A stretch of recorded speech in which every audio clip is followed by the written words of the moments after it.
잠들기 전에 읽는 인문학 365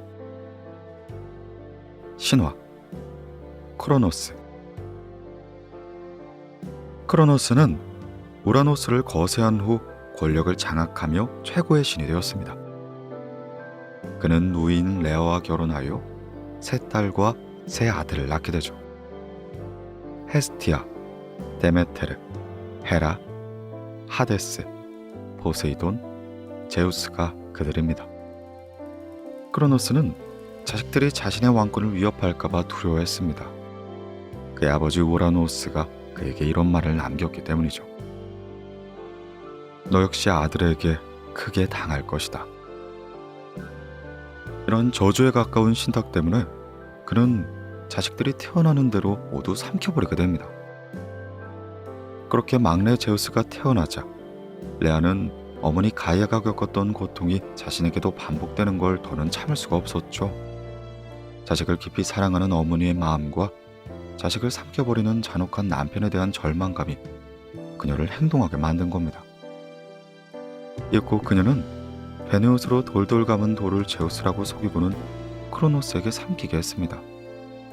그리고 갓난아기인 제우스를 크레타 섬에 숨겨두었죠. 그렇게 겨우 위기를 모면한 제우스는 크레타 섬에서 꿀과 젖을 먹고 멋진 신으로 성장하게 되죠. 제우스는 티탄 신족 오케아노스의 딸 메티스와 결혼했는데 메티스는 제우스를 시켜서는 크로노스에게 토사제를 먹였습니다. 그렇게 토사제를 먹은 크로노스는 그동안 삼켰던 자식들을 모두 토해내게 됩니다. 이렇게 제우스의 형제자매들은 폭력적인 아버지를 몰아내고 새로운 세상을 만들기 위한 전쟁을 선포합니다. 싸움은 점점 길어지고 쉽게 끝나지 않자 가이아는 손자 제우스에게 전쟁에서 승리할 방법을 일러주었습니다. 이에 제우스는 타로타르스에서 키콜로페스 삼형제를 데리고 지상으로 올라오게 되죠. 키콜로페스 삼형제는 구해준 보답으로 제우스에게 벼락을, 포세이돈에겐 삼지창을, 하데스에겐 머리에 쓰면 모습을 감춰주는 모자를 만들어주게 됩니다. 이런 이들의 협력으로 10년간 이어진 전쟁은 결국 제우스 형제의 승리로 끝이 나게 됩니다.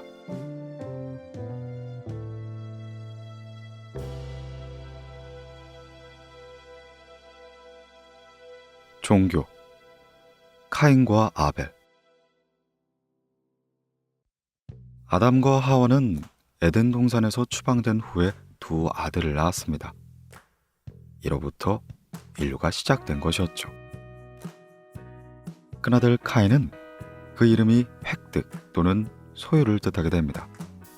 그는 밭을 갈아 농사를 짓는 농부가 된 것이죠. 둘째 아들 아벨은 그 이름이 호흡 또는 공상을 뜻합니다. 그는 양을 치는 목자가 되었습니다. 젖수확을 얻자 카인은 땅에서 생산한 곡식과 과일을, 동생 아벨은 양의 첫 새끼를 신에게 제물로 바쳤습니다. 그런데 신은 아벨의 제물은 기꺼이 받았으나 카인의 제물은 받지가 않았습니다. 아벨은 자신에게 가장 소중한 것을 바쳤으나 카인은 자신에게서 가장 필요하지 않은 것을 제물로 바쳤기 때문이었죠. 하지만 카인은 자신의 잘못을 깨닫지 못한 채 동생에 대한 질투심에 불탔습니다. 질투심은 미움으로 이어졌고 카인은 결국 끔찍한 죄를 저지르게 되죠. 카인이 그 아우 아벨을 쳐 죽이니라. 창세기. 형이 동생을 살해한 이 사건은 인류 역사상 최초의 살인으로 기록되었고 카인은 살인자의 대명사처럼 됩니다. 네 아우 아벨은 어디 있느냐? 신이 묻자 알지 못하나이다.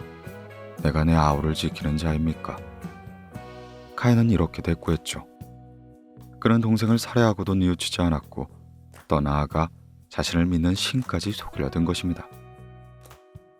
신은 그런 카인에게 저주를 내리게 되죠. 내가 무엇을 하였느냐?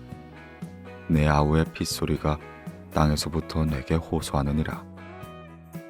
땅이 그 입을 벌려 내 손에서부터 네 아우의 피를 받는즉 네가 땅에서 저주를 받으리니 네가 밭을 갈아도 땅은 다시는 그 효력을 내게 주지 아니할 것이요 너는 땅에서 피하며 유리하는 자가 되리라.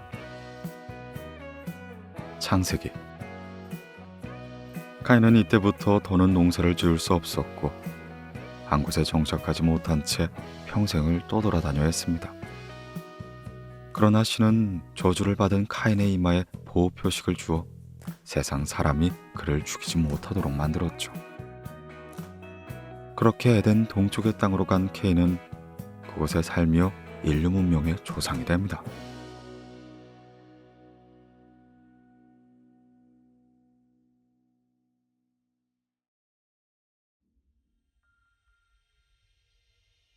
세계사. 그리스 문명. 기원전 800년경 발칸반도와 소아시아의 소규모 도시 폴리스가 1000여 개 이상 만들어졌습니다. 폴리스의 규모는 대부분 작았으며 인구는 적게는 수백에서 많게는 수천에 이르렀죠. 그리스 문명은 뒤늦게 형성된 문명으로 동방 문명이 수천간 이룬 성과물을 광범위하게 흡수하게 됩니다. 일례로 그리스인들은 페니키아의 자모를 개조하여 자신의 문자를 만들었습니다. 도시국가는 대부분 혈연으로 맺어진 작은 공동체에 불과했기 때문에 시민들의 충성심은 깊었지만 폐쇄적이고 배타적이었죠. 그들은 이방인을 시민으로 받아들이지 않았고 다른 도시국가와 합치지도 않았으며 기껏해야 종교 활동이나 군사동맹을 맺는 수준이었죠. 이러한 그리스인들은 많은 도시국가에 흩어져 살았으나 동일한 언어를 사용하고 같은 종교를 믿고 있었기 때문에 한민족이라는 의식이 강했습니다. 고대 그리스 문명의 최대 특징은 오랜 시간 동안 작은 도시국가들이 공존 상태를 유지한 것입니다. 그리스 문명의 번영도 이런 도시국가 체제에서 이루어졌으며 고대 세계에서 국민의 권리가 보장되는 민주정치가 실현되게 됐죠. 점점 그리스는 인구 증가 문제를 해결하기 위해 해외 이주로 눈을 돌리게 됩니다. 그렇게 이주민들은 지중해와 흑해 연안 지역에서 식민지 활동을 펼쳐서는 곳곳에 도시국가를 세우게 되죠.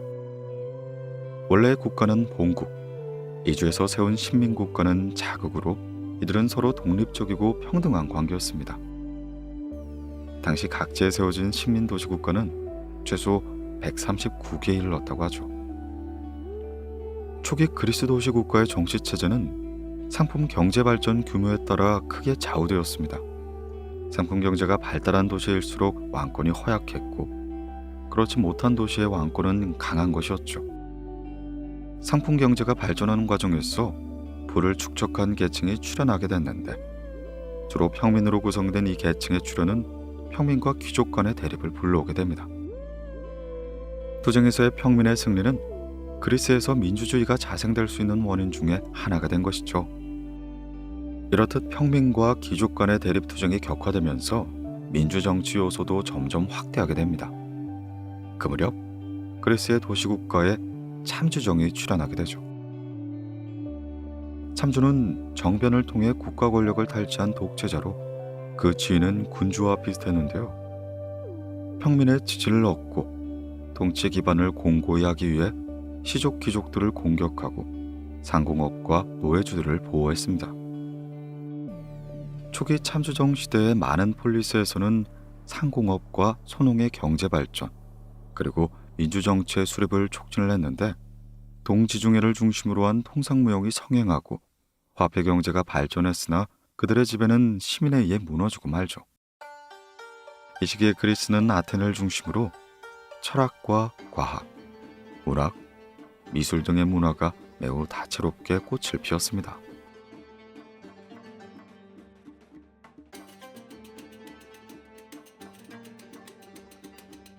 철학, 데모크리토스. 기원전 5세기 말부터 기원전 4세기 초까지 활약한 고대 그리스 사상가 데모크리토스는 원자론을 체계화하였으며 유물론의 형성에도 영향을 미친 인물입니다. 그가 항상 웃는 모습으로 사람들을 대했기 때문에 사람들은 그를 웃는 철학자라고 불렀죠. 데모크리토스는 트라케의 아부드라에서 태어났습니다. 그는 항상 집안에 머무르며 하루 종일 학문 연구에만 몰두했죠. 온종일 정원에 있는 정자에 앉아 무언가를 관찰하고 기록하는 게 그의 일과였습니다. 하여 그는 자신의 연구 결과를 토대로 엄청난 분량의 책을 집필했는데 이 중엔 세계 질서, 자연, 유성, 인간, 정신, 감각적 지각과 색채, 여러 원자의 형태나 사고의 규칙, 원과 공의 접촉, 독립적인 직성과 원자, 리듬과 조화, 시 쓰는 법, 의학적인 인식 방법, 농경 방식 등의 제목으로 된 저서였죠. 하지만 이 저작들은 그리스 내란 중에 대부분 없어지고 단편들만 남아 있습니다. 데모크리토스는 평생 학문 성취에 매달리며 독신으로 살았습니다. 데모크리토스가 남긴 업적 중에 가장 대표된 것이 원자론일 텐데요. 그는 물질을 이루고 있는 가장 작은 입자, 즉 더 이상 쪼갤 수 없으며 무게가 있고 아무것도 그것을 꿰뚫고 지나갈 수 없는 것을 원자라고 정의했습니다. 또한 원자의 수는 무한하고 허공을 가득 채우고 있으며 결코 파괴될 수 없기에 영원하다 라고도 했죠. 이 원자의 모양과 크기는 각기 다르고 원자들은 서로 배열되거나 합해질 수 있고 서로 위치를 바꿀 수도 있습니다. 데모크리토스는 영혼도 원자로 구성되어 있으며 인간의 사고도 원자의 운동에 의해 일어난다고 말했습니다. 또한 세계엔 물질적인 건 외엔 아무것도 없다. 영혼과 정신도 독자적인 어떤 것이 아닌 원자의 운동에 불과하다. 라는 유물론적 입장을 분명히 드러냈죠.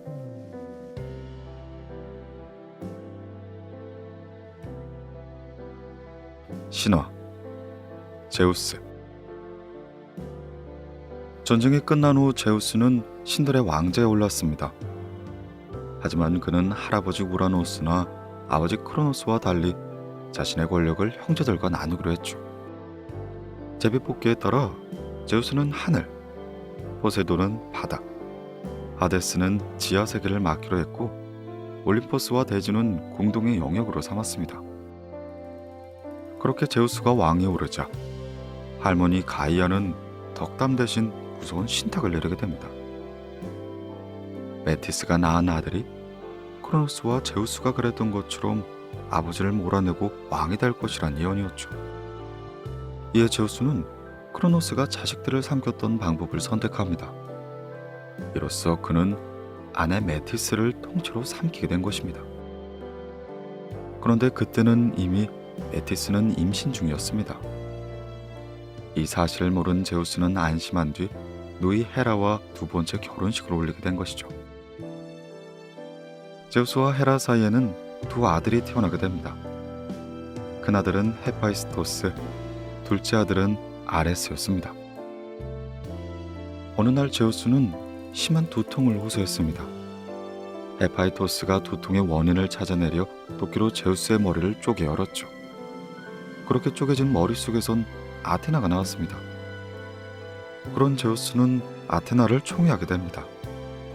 그녀는 제우스와 메티스의 딸이었지만 메티스에게서 태어나지 않았고 아들이 아니라는 점에서 제우스가 안심하게 된 것이죠. 제우스가 전쟁에서 승리한 후 티탄 신족을 타르타로스에 가두자 티탄 신족의 어머니인 가이아는 분노하게 됩니다. 이에 그녀는 거인종 기간테스를 동원하여 제우스와 올림포스의 신들을 응징하려고 하죠. 기간테스는 아틀라스가 이끄는 대로 올림포스 신전을 공격하게 됩니다. 신들은 기간테스를 이길 수 없었죠. 이에 제우스는 자신의 아들이자 인간의 영웅인 헤라클레스의 도움을 받아 기간테스와의 전쟁에서 승리를 거두게 됩니다. 기간테스들이 제우스에게 패하여 목숨을 잃자 가이아는 더욱더 분노하기 시작합니다. 그녀는 올림포스 신들을 응징하기 위해 타르타로스와 결합하여 무시무시한 괴물 티폰을 낳게 되죠. 티폰은 10개의 용머리를 가진 괴물로 태풍을 일으키고 입에선 불을 뿜는 거인이었습니다. 티폰이 올림포스 신들을 공격하자 신들은 동물로 변하여 이집트로 도망가게 됩니다. 제우스는 홀로 티폰에 맞서 싸우다 사로잡히고 말았는데, 티폰은 제우스의 팔과 다리에서 힘줄을 제거한 후 뱀의 모습을 한 괴물 델피네에게 지키도록 했죠. 그러나 헤르메스와 아이기판이 제우스의 힘줄을 찾아 돌려주었고, 힘을 되찾은 제우스는 다시 티폰과 맞서게 됩니다. 이번엔 티폰이 제우스를 피해 달아났습니다.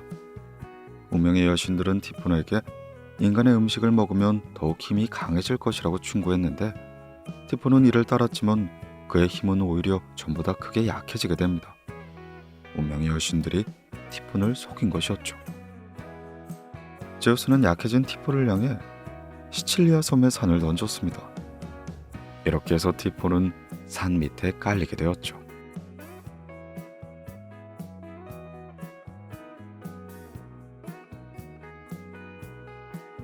종교. 노아의 방주. 노아의 방주는 창세기 6장에서 10장에 기록된 대홍수 때 노아의 가족이 타고 있었던 배를 가리킵니다. 아담과 하와가 에덴 동산에서 쫓겨난 후 인구가 증가함에 따라 많은 사람이 신에게 등을 돌리고 악행을 저질렀습니다. 이에 타락한 정도가 점점 심해지매 신이 인간을 창조한 걸 후회할 지경에 이르렀죠. 내가 창조한 사람을 지면에서 쓸어버리되 사람으로부터 짐승과 기는 것과 공중의 새까지 그러하리니 이는 내가 그것을 지었음을 한탄함이니라. 창세기. 신은 엄청난 홍수를 일으켜서 세상을 심판하기로 작정합니다. 하지만 진실한 믿음으로 의로움을 인정받은 노아의 가족만이 그 심판에서 제외된 것이었죠. 노아는 신으로부터 명을 받아 길이가 135m, 폭이 23m, 높이 13m의 3층의 선실로 이루어진 거대한 방주를 만들었습니다. 방주는 1년하고도 10일 동안 항이하기에 충분한 음식과 쓰레기 처리 시스템, 동물의 모든 종을 수용할 만한 공간을 갖추고 있었는데, 노아가 600세가 되던 해 마침내 신의 계시에 따라 노아의 가족들은 방주에 오르게 되죠. 이후 장대 같은 비는 40일 동안 쉬지 않고 쏟아지며 세상을 완전히 덮어버리게 됩니다. 대홍수는 세상의 모든 생물을 삼켜버렸지만 방주에 타고 있었던 노아의 가족과 동물들만은 살아남게 됩니다. 이렇게 해서 노아는 새 인류의 시조가 된 것이죠. 신은 노아와 그 가족에게 새로운 언약을 세웠습니다. 생육하고 번성하여 땅에 충만하라. 내가 너희와 새 언약을 세우리니 다시는 모든 생물을 홍수로 멸하지 않을 것이다. 여기서 노아는 히브리어로 안식이라는 뜻을 하는데, 노아는 신앙의 모범, 방주는 교회, 대홍수는 신의 심판을 상징하게 된 것이죠.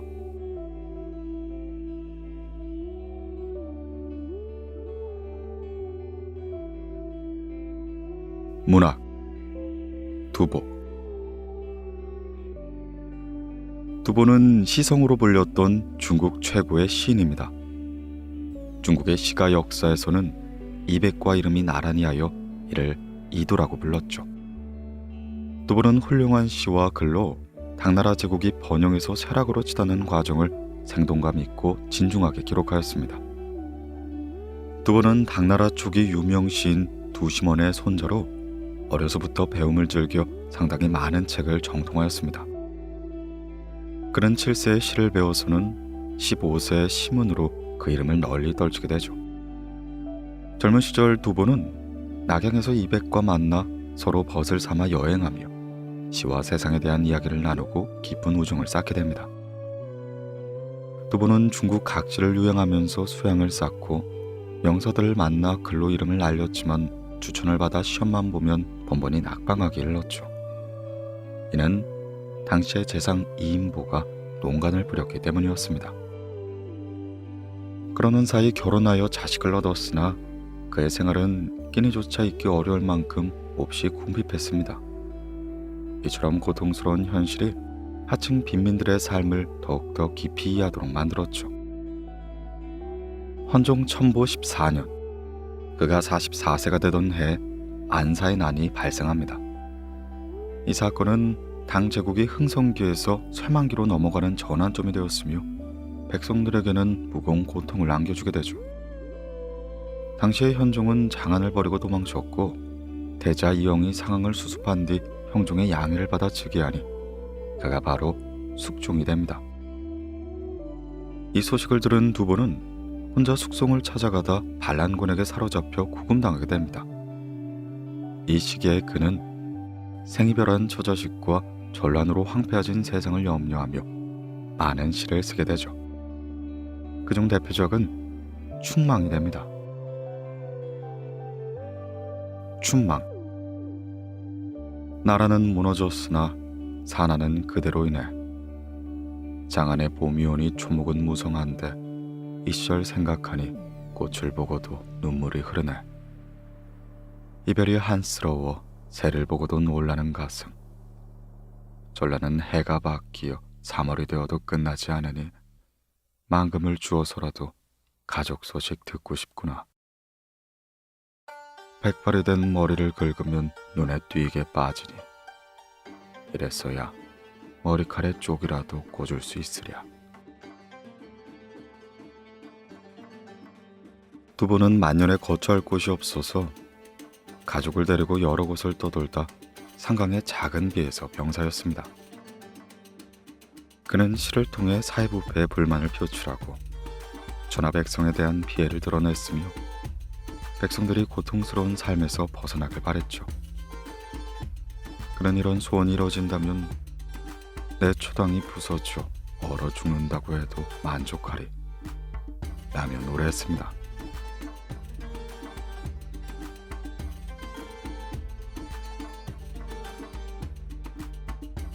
세계사 아테네. 기원전 600년경 소아시아와 흑해 연안 지방으로부터 노예 수입이 활발해졌습니다. 소아시아 리디아 공화국이 발명한 화폐를 본단 은하의 보급으로 상업은 점점 활기를 띈 것이죠. 그리고 이때 아테네는 무역 국가로 급성장합니다. 주로 올리브유나 도기, 우구를 수출하고 곡물과 노예를 수입했죠. 전성기 인구는 30만 명에 이르렀으나 기원전 700년경 왕권이 약해지면서 국가의 요직을 귀족들이 차지하게 됩니다.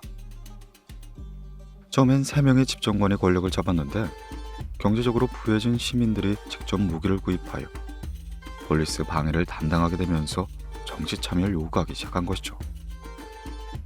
기원전 594년 정치가인 솔론이 단독으로 집정관에 임명됩니다. 그는 농민의 빚을 없애고 채무 때문에 노예가 되는 관행을 폐지했습니다. 성문법을 만들어 재산의 규모에 따라 국민을 4등급으로 나누고 그들에게 서로 다른 정치적 권리를 나눠주었습니다. 이러한 솔론의 개혁을 기반으로 아테네는 번영을 이루게 되죠. 하지만 귀족계급과 평립계급 모두가 이 개혁에 불만을 품었기 때문에 결국 개혁은 실패로 끝나게 됩니다. 기원전 560년 정치가 페이스텔라토스는 쿠데타로 참지에 올라 30년을 독재자로 군림합니다. 그는 솔론의 개혁을 더 적극적으로 펼치게 되죠. 귀족 세력을 억압하고 평민에게 유리한 일련의 정책을 펼치게 된 겁니다. 그의 통치 기간 중 귀족의 권리는 더욱더 약해지게 되었고 상공업자와 농민의 지위는 더욱 높아져만 갑니다. 그렇게 아테네는 또 한 번 크게 번영하게 되죠.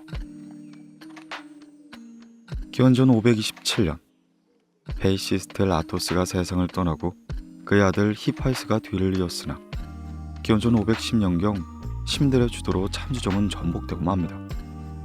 히파스를 몰아내고 집정관이 된 클라이스 테네스는 4개로 나눠 있었던 부족을 10개로 재편하고 각 부족에서 50명씩 대표를 뽑아 500인 협의회를 만들게 되죠. 이 협의회는 인해서 결정할 사안을 준비하고 1년을 열등분하여 10개 부족이 정해진 기간 동안 국가의 실무를 맡아보는 방식이었는데 이것이 시민의 권리와 의무로 정치를 하는 민주정치의 시작이 된 것입니다. 또한 미네에서는 독재자 출현의 가능성을 배제하기 위해 도편 추반제를 시행했습니다. 독재자가 될 가능성이 큰 사람들의 이름을 심들이 도편, 즉 도기 조각에 적어내 그중 최고 득표자를 10년간 추방하는 제도였죠. 이후 아테네는 페리클레스 시대에 이르러 고대 민주주의를 완성하는 소중한 결실을 맺게 됩니다.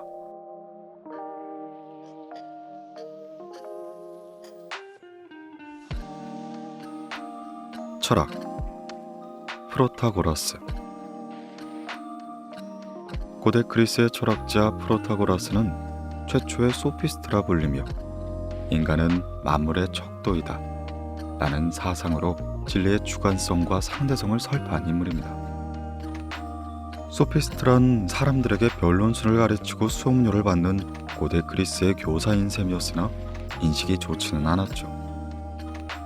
프로타고스에 의해 주창된 상대주의적 학문은 고르기아스, 프로디코스, 이코크라테스 등의 소피스트들에 의해 더욱더 활발하게 전개됩니다.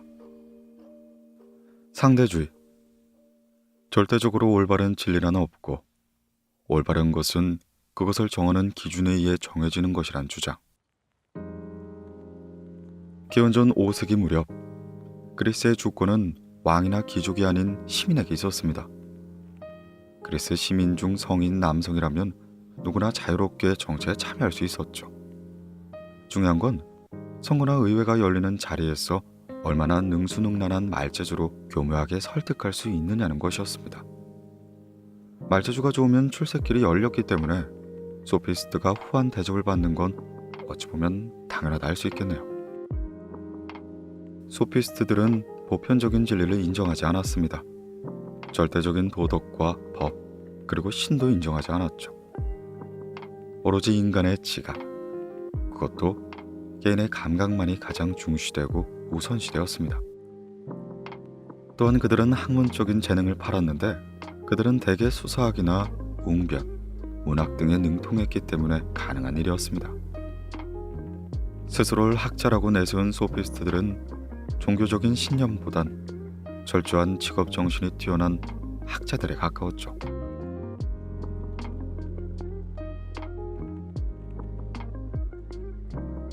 신화, 올림포스 12신. 제우스는 올림포스 산의 신들의 거처를 정하고 형제들과 권력을 나눴습니다. 하데스는 저승세계를 차지했고 포세이돈은 바다왕국을 다스렸죠. 포세이돈은 바다에서 주로 생활했지만 신들의 회의나 잔치에 참석하기 위해 올림포스에 머물기도 했습니다. 하지만 저승세계를 다스리는 하데스는 지상에 올라올 일이 거의 없었기 때문에 올림포스 산에 그의 자리도 없었죠. 헤라의 첫 아들은 볼품없는 못난이였습니다. 제우스와 자신을 닮은 멋진 아들을 기대했던 그녀는 실망감에 아기를 바다에 던져버리게 됩니다. 가인은 바다 노인 네레우스의 딸 테티스에게 구조되어 그녀의 보호를 받으며 자라게 됩니다. 이 아이가 바로 헤파이스토스이죠. 제우스는 헤라와 결혼한 후에도 많은 여인을 탐하게 됩니다. 그 중엔 가이아와 우라노스의 손녀인 레토도 있었습니다. 제우스와 사랑을 나눈 레토는 임신을 했고 그 사실을 난 헤라는 질투에 사로잡혀 레토의 출산을 방해합니다. 하지만 레토는 포세이돈의 도움을 받아 쌍둥이 남매를 출산했는데 태양의 신이자 음악의 신인 아폴론과 사냥과 달의 여신인 아르테미스가 그들이었죠. 제우스는 또 곡물의 여신 데메테르에게서 페르세폰을, 마이아에게서 헤르메스를 낳았고 세밀레에게 디오니소스를 얻었습니다. 디오니소스는 헤스티아의 양보로 올림포스에 합류합니다. 또한 미의 여신 아프로디테까지 합류하면서 올림포스 신전엔 모두 12명의 신이 거처하게 된 것이죠.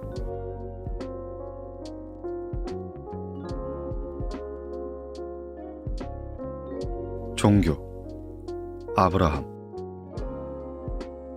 아브라함은 열국의 압이라는 뜻입니다. 그의 이름은 원래 아브라함이었으며 큰 아버지라는 의미였는데 신이 그의 이름을 아브라함으로 고쳐주었죠. 이후 그는 유대인뿐만 아니라 모든 기독교인에게 믿음의 조상이 되었습니다. 아브라함은 갈대아 우르에서 태어났으며 사촌 여동생인 사라와 결혼합니다. 당시 그의 고향 갈대아 우르는 이스라엘의 신을 믿지 않고 우상 숭배에 빠져 있었죠. 어느 날 그는 신으로부터 부름을 받게 됩니다. 여호와께 이르시되 너는 너의 본토, 친척, 아비, 집을 떠나 내가 너에게 지시한 땅으로 가라. 창세기. 그리고 신과 언약을 맺습니다. 내가 너로 큰 민족을 이루고 내게 복을 주어 네 이름을 창대하게 하리니 너는 복의 근원이 될지라. 창세기. 아브라함은 신의 지시에 순종하여 아내 사라, 형제 나흘, 조카 롯과 함께 메소포타미아의 비옥한 초승달 지대인 하란으로 이주했고 그곳에서 다시 약속의 땅 가나안으로 들어갑니다. 가나안은 지금 팔레스타인의 서쪽 해안을 가리키는데요. 약속의 땅, 이상약, 낙원이라는 의미로 쓰입니다. 아브라함은 가나안에서 신과 맺은 언약을 재확인하게 됩니다. 하늘을 바라보라. 수많은 별처럼 내 자손도 이와 같으리라. 창세기. 당시에 아브라함의 나이는 100세였으나 신의 약속을 붙들어 마침내 두 아들의 아버지가 됩니다. 첫 번째 아들 이스마엘은 하녀인 하갈의 몸에서, 둘째 이삭은 단산된 사라에게서 얻게 됐죠. 이스마엘은 오늘날 아랍인의 조상이 되었고 이삭은 유대인의 조상이 되었습니다.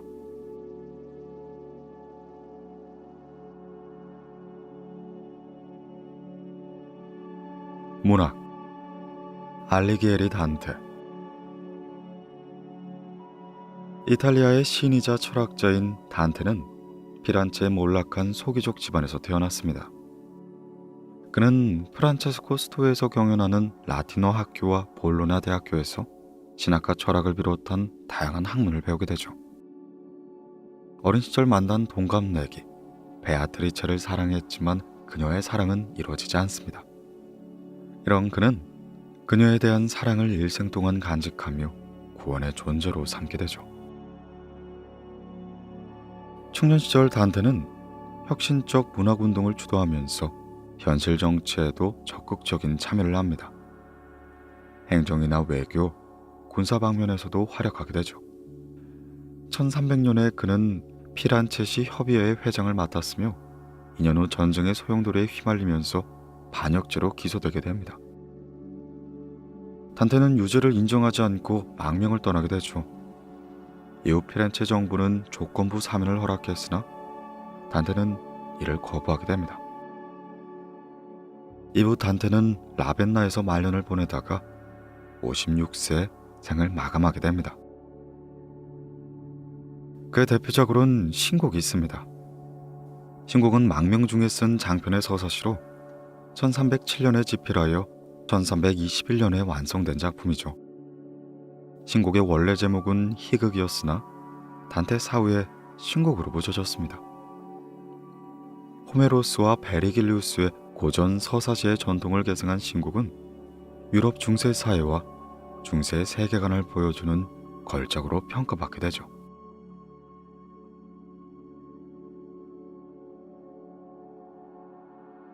세계사. 스파르타.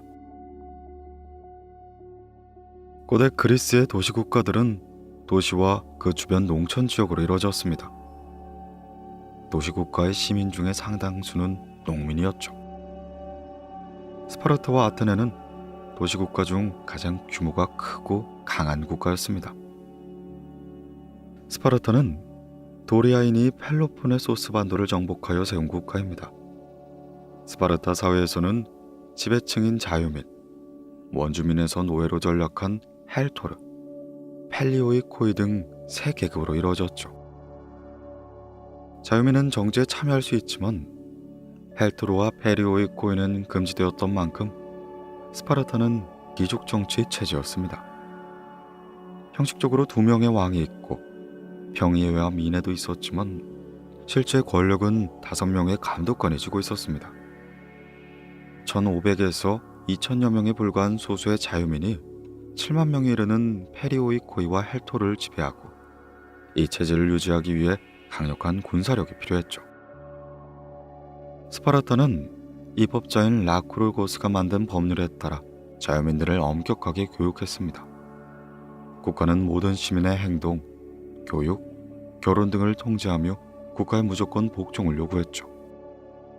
이에 따라 시민은 엄격한 규율 속에서 개인의 감정과 욕망, 어려움을 이겨내며 생활해야 했습니다. 육체적으로 허약하거나 장애를 가지고 태어난 아이는 동굴이나 깊은 산속에 버려졌고 건강한 남자아이들은 7세가 되면 부모를 떠나 스파르타식 교육을 받게 됩니다. 교육은 주로 글을 쓰고 읽는 법과 전투력, 그리고 애국심과 정신력을 기르는 데 집중되었죠. 그들은 나라를 위해서라면 언제든지 목숨을 바칠 수 있어야 했습니다. 스파르타 남성은 성인이 되면 평생 군용에서 생활을 해야 했고 30세가 되어서야 결혼을 할 수 있었습니다. 물론 결혼한 남자 또한 아이를 낳기 위해 1년에 15일의 휴가만이 주어지죠. 그들은 평상시 15명의 팀을 이뤄 생활했는데 전시엔 그것이 전투 단위가 되었습니다. 군인은 소식하고 검소한 복장에 항상 무기를 지녀야 했고 국가의 허락 없이는 마음대로 나갈 수가 없었습니다. 만약 규정을 어긴다면 가차없이 사형에 처했던 것이었죠. 그렇게 60세가 되었어야 비로소 가정으로 돌아와 평민이 되는데 유아기부터 혹독한 교육을 한 덕분에 스파르타는 폴리스 세계에서 최강의 육군을 보유할 수 있게 된 것이었죠.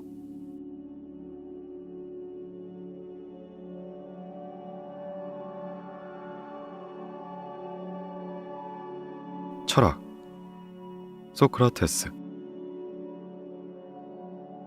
고대 그리스의 철학자이며 윤리학의 아버지로 알려진 사상가 소크라테스는 로고스의 세계에서 보편적인 진리를 찾고자 했습니다. 소크라테스는 아테나에서 석공의 아들로 태어났습니다. 그 후 펠레폰네소스 전쟁이 일어나자 40의 나이에도 불구하고 델리온 전투와 암피폴리스 전투에 참전하기도 했죠. 전쟁이 끝난 후 그는 정계에 진출하여 의회 의장이 되었습니다. 의회에서 물러난 후 소크라테스는 거리의 철학자로 나서서 군중과 함께 진리와 지식 그리고 신에 관한 토론을 벌였죠. 당시 아테네 권력층은 이러한 소크라테스의 행위를 정치 행위로 간주하고 소크라테스가 군중을 선동하여 폭동을 도모한다고 판단했습니다. 이에 소크라테스에게 여러 경고를 주었지만 그의 행위는 멈출 수가 없었죠. 그렇게 결국 소크라테스에게 경계심을 품고 있었던 30명의 참주가 나서서 그를 고소하게 됩니다. 죄목은 청년들을 선동하며 반란을 도모하고 새로운 신을 끌어들여 신들을 모독했다는 것이죠. 재판 결과 소크라테스에게 사형이 언도됩니다. 시민들의 반발을 우려한 참주들은 소크라테스에게 망명한다면 살려주겠다고 회유하게 됩니다. 그러나 소크라테스는 악법도 법이다 라며 죽음을 택하게 되죠. 소크라테스는 문답을 즐겨했을 뿐 생전에 단 한 줄의 글도 남기지 않았습니다. 그의 삶과 사상은 대부분 플라톤과 크세노폰의 저술, 아리스토파네스의 희곡 등에 의해 간접적으로 전해지고 있는 것이죠. 그의 사후 제자들이 널리 퍼뜨린 소크라테스의 사상은 훗날 메가라 학파, 앨리스 에레트리아 학파, 키니코스 학파, 키레네 학파 등을 형성하게 됩니다.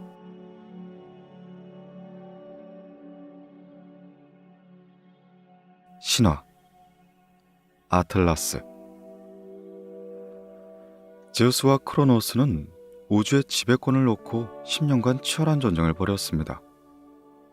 가이아의 자식들인 키콜로페스와 헤카톤 케이르는 제우스 편에 섰고 크로노스의 형제인 아틀라스는 티탄 신족을 이끌며 크로노스 편에 섰죠. 전쟁은 제우스의 승리로 끝이 납니다. 크로노스는 왕좌에서 쫓겨났으며 티탄 신족은 타르타로스에 갇히게 됩니다. 그리고 전쟁에 앞장섰던 아틀라스에게는 어깨로 하늘을 떠받치는 가혹한 형벌이 주어지게 되죠. 이 형벌은 영원히 계속되었습니다. 실제로 그의 이름인 아틀라스는 그리스어로 지탱하다라는 뜻이었죠. 하지만 아틀라스는 헤라클레스로 말미암아 잠시 형벌에서 벗어날 기회가 있었습니다. 당시에 헤라클레스는 델포의 신탁에 따라 미켄의 왕으로부터 황금사과를 따오라는 과업을 부여받았죠. 황금사과가 자라는 신들의 정원이 아틀라스가 형벌을 받는 데서 멀지 않은 곳에 있었던 겁니다. 헤라클레스는 아틀라스에게 황금사과를 따다 준다면 그동안 대신 하늘을 떠받쳐주겠다고 제안합니다. 약속대로 아틀라스는 황금사과를 3개 따다 주었지만 하늘을 다시 받쳐들려 하지 않았죠. 곤란해진 헤라클레스는 한 가지 꾀를 내게 됩니다. 지금 머리가 아프니까 잠시만 하늘을 떠받쳐주면 다시 교대하겠다고 아틀라스를 설득하게 되죠. 아틀라스는 그 말을 고지고대로 믿고 하늘을 넘겨받았지만 헤라클레스는 황금사과를 챙기고는 그 자리를 떠나게 됩니다. 이로써 아틀라스는 형벌을 벗어날 단 한 번의 기회를 놓치고 만 것이죠.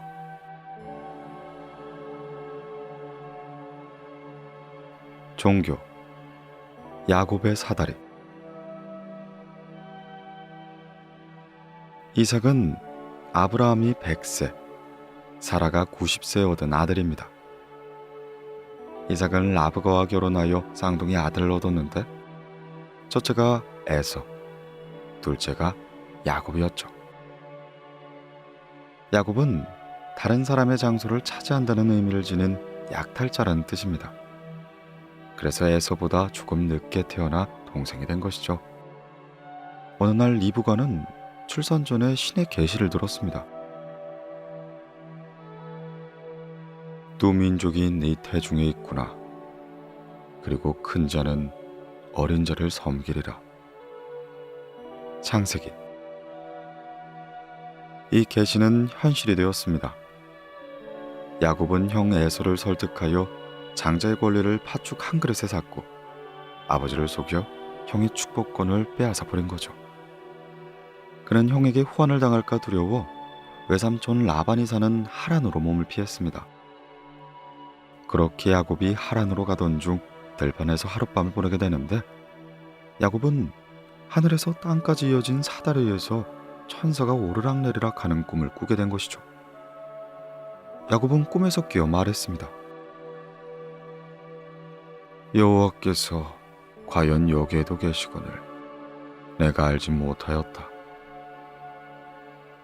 이내 그는 돌베개를 세워 석상으로 삼고 그 꼭대기에 기름을 붓고는 이곳은 하나님의 집이라는 의미의 베델이라고 칭했습니다. 원래 그 장소는 분리라는 뜻을 지닌 루스라고 불리던 곳이었습니다. 그곳에서 야곱은 이렇게 맹세했죠. 만일 제가 이 길을 가는 동안 하나님께서 저와 함께 해주시고 저를 지켜주셔서 먹을 양식과 입을 옷을 마련해 주시고 무사히 아버지 집으로 돌아가게 해주신다면 저는 여호와를 제 하나님으로 모시고 제가 세운 이 석상을 하나님의 집으로 삼겠습니다. 하나님께서 무엇을 주시든지 그 10분의 1을 반드시 드리겠습니다. 창세기. 그 후 베델은 성경에서 의미 있는 장소가 되었죠. 이윽고 라반의 집에서 지내게 되는 야곱은 외삼촌의 둘째 딸인 라헬을 사랑하게 됩니다. 라반은 야곱에게 라헬과 결혼을 하는 조건으로 7년간 봉사할 걸 요구했죠. 그런데 결혼식 첫날 밤 라반은 라헬을 큰딸 레아로 바꿔치기 했고 이에 야곱은 라헬을 얻기 위해 다시 7년간 라반을 위해 일해야 했습니다. 아버지 이삭을 속였던 그가 이제는 라반에게 속임을 당하게 된 것이죠. 야곱은 두 아내 레아와 라헬 그리고 두 첩인 비라와 실바에게서 13명의 아들을 낳게 됩니다. 그중 12아들 아셀, 바냐민, 단, 갓, 이사갈, 요셉, 유다, 레위, 납달리, 르우벤, 시몬, 스불론은 이스라엘 12지파의 조상이 된 것이죠.